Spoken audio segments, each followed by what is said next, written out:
before you start your next business idea, you need to start brainstorming. You need to have a plan and steps and you need to have it all figured out, right?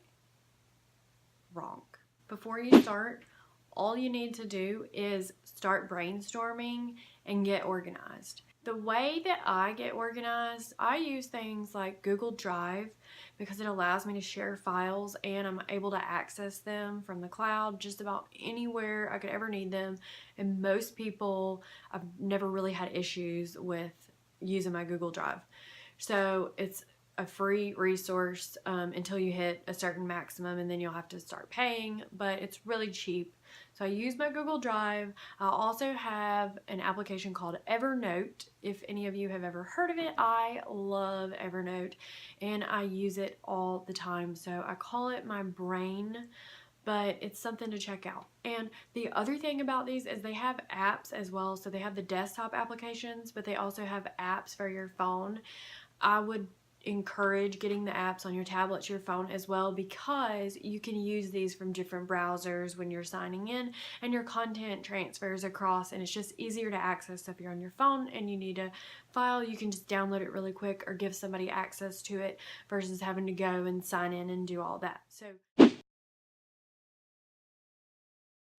the second step to starting any new business idea is to write shit down. Okay?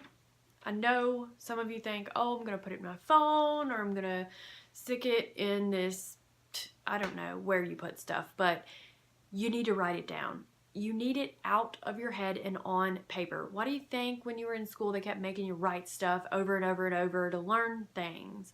Well, part of the repetition process kind of has to go with, you see it, you hear it, you write it, and it starts to sink in. So if you have this written down somewhere, this is going to be your brainstorm, your business plan. And when people say business plan, don't get caught up on all of these fancy numbers. For me, your business plan can be as simple as saying, hey, I have these goals that I want to set and measure. And I would set goals, measurable goals, which means that you can tie something to it. So set a goal for 30 days, 60 days, 90 days out. So like for me right now, I said that I wanted a goal of getting 1,000 YouTube subscribers.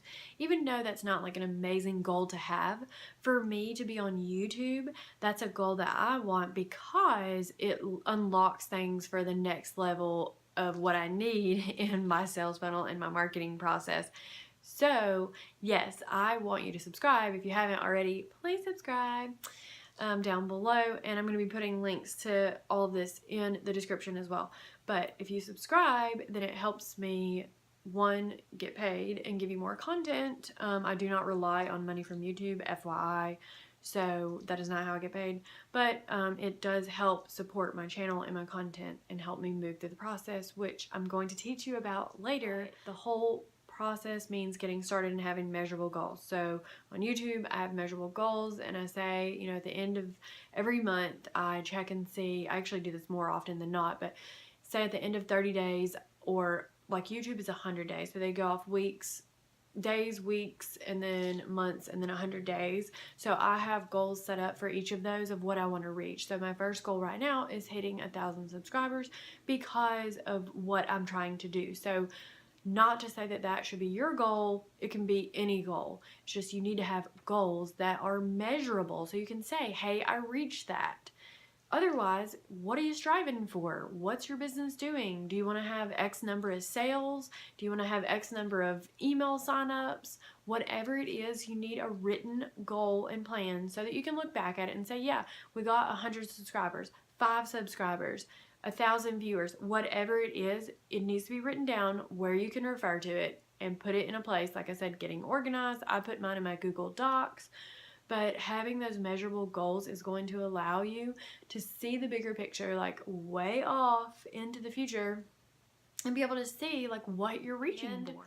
Right now, whatever your goal is, put it on your calendar and make sure that you have it pop up in 30 days from now, 60 days, whatever it is, and say, hey, did we hit this goal? You know, you need to be looking at it daily, but to go ahead and put it on your calendar, or even better yet, I put mine out there and told everybody what I was doing, like I'm uploading daily.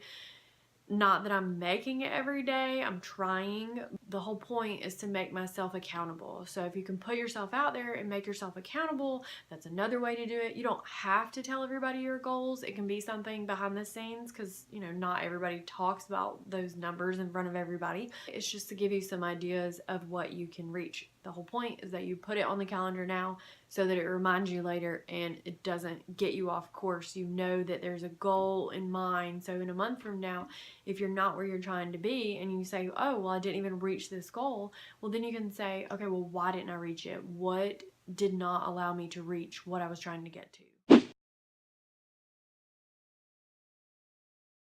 So when I started out, I didn't really know what I wanted to talk about. I kind of started talking about Amazon and eBay selling. I had started to talk about like girls and like female stuff, and I didn't really have great direction. As I started to talk, I started to get feedback from people. I remember when I started sending tweets out on Twitter, and people wrote me back and they were like, are you real?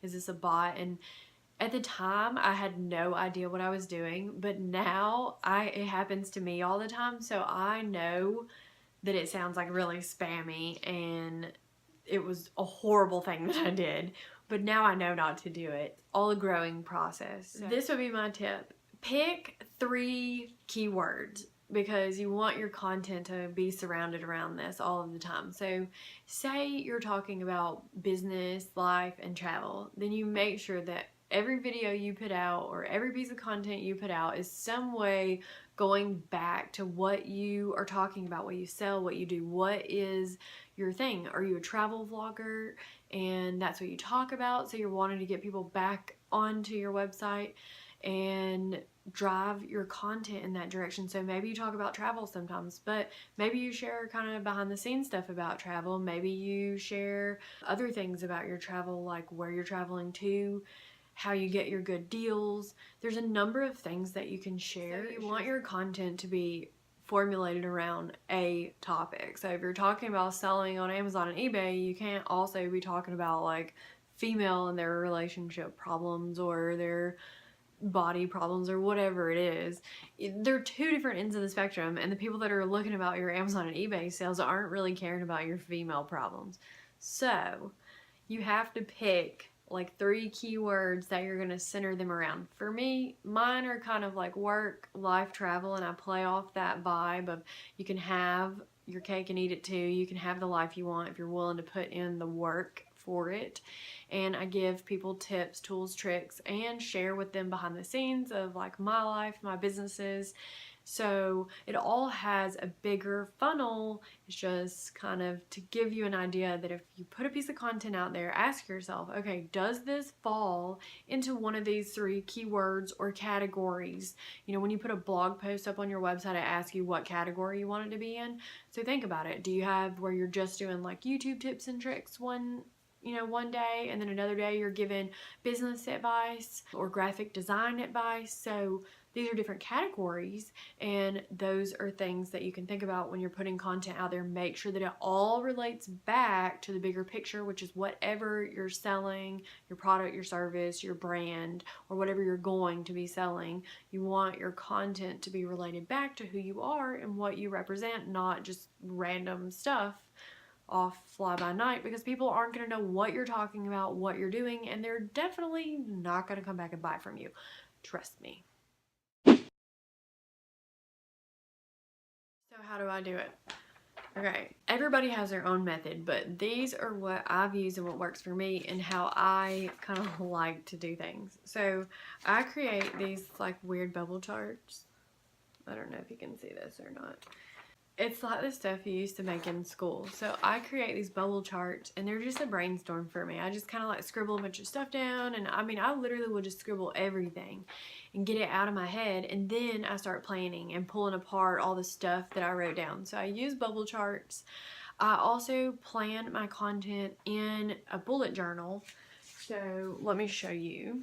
I talked about this the other day, but this is my bullet journal, and I kind of like color code a lot of my videos and content for what I'm doing. So I use these are like sticky pads.